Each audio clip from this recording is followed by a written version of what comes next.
Look at the collection of.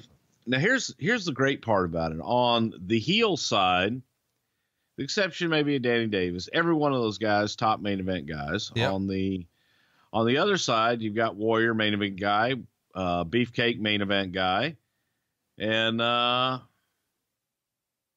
they're partners. You thought Outlaw Ron Bass and Greg Valentine were main event guys for the WWF here?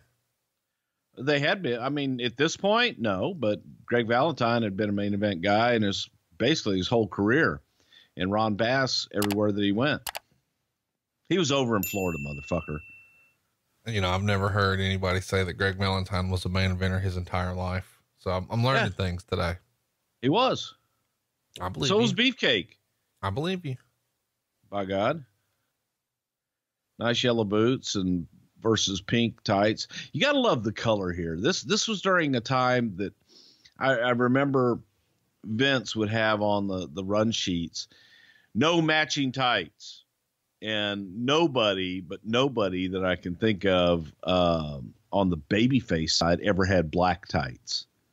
Babyfaces had to have color. You got to pop. Well, why no matching tights?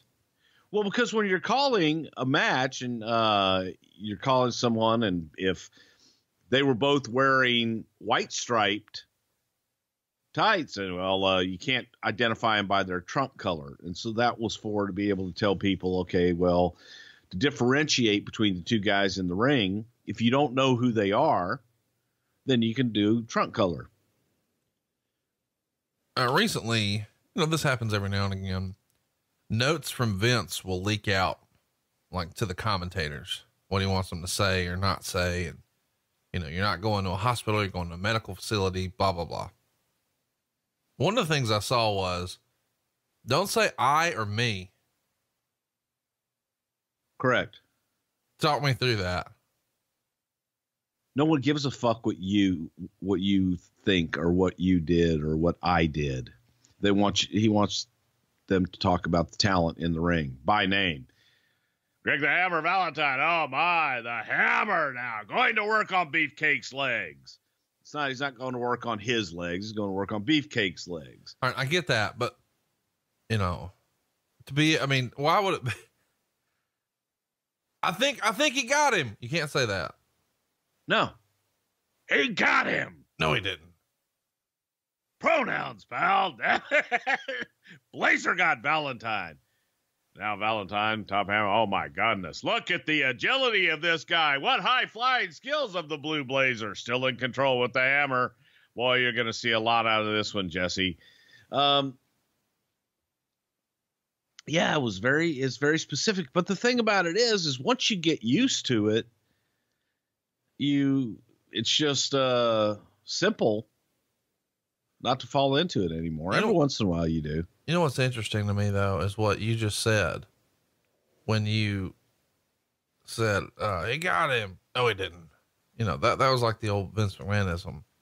And we've joked about pronouns, pal, but he himself would yell, he got him. Every once in a while, yeah. Yeah. And rather than even, it would just be the generic as, oh, look at that. Oh my. Right. He's got, no.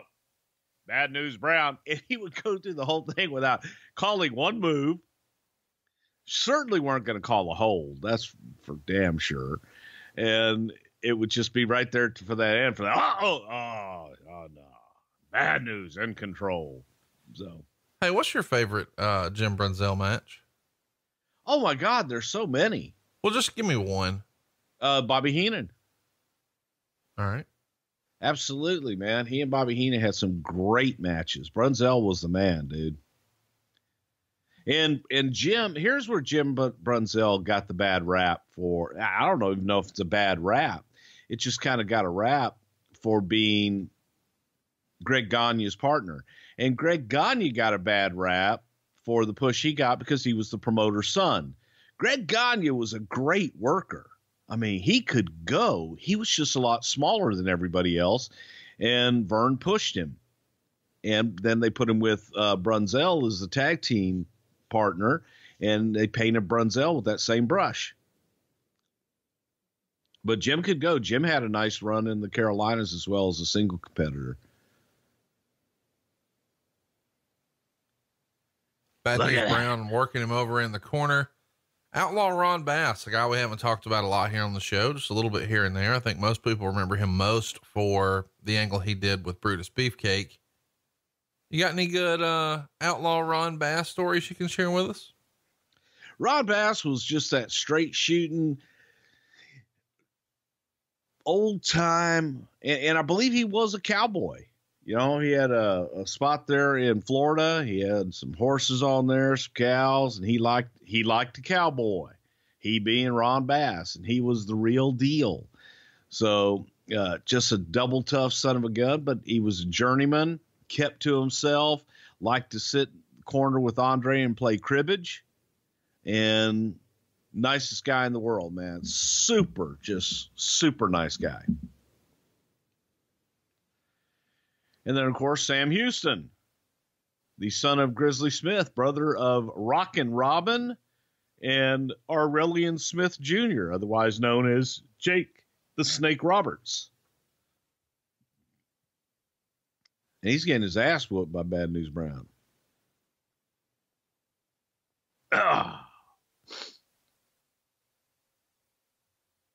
What? I thought he had him that time.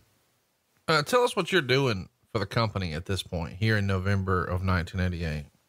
Producing the television shows, producing the syndicated television shows, Superstars and Wrestling Challenge that people would see on Saturday and Sunday mornings all around the country. I would put those together.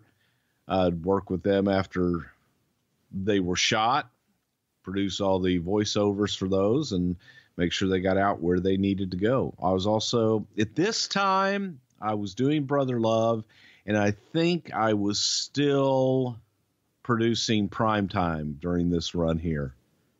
I don't think I stopped producing Primetime till after Jesse left. What, you're living in Connecticut at this point? Living in Stamford, Connecticut, right across from Mr. Donut and John's Pizza. On right at the point. Anybody that knows downtown Stamford knows that little point there where Mr. Donut and John's Pizza comes together. I lived right across the street there. So I'm doing all of the production during the pay-per-views. This time I was probably running Gorilla. So I was the one doing the timing, and whenever it was a pay-per-view, I would also, pay-per-views were the only time that we, quote, had run sheets and scripts, if you will, where we had everything laid out and typed out in advance.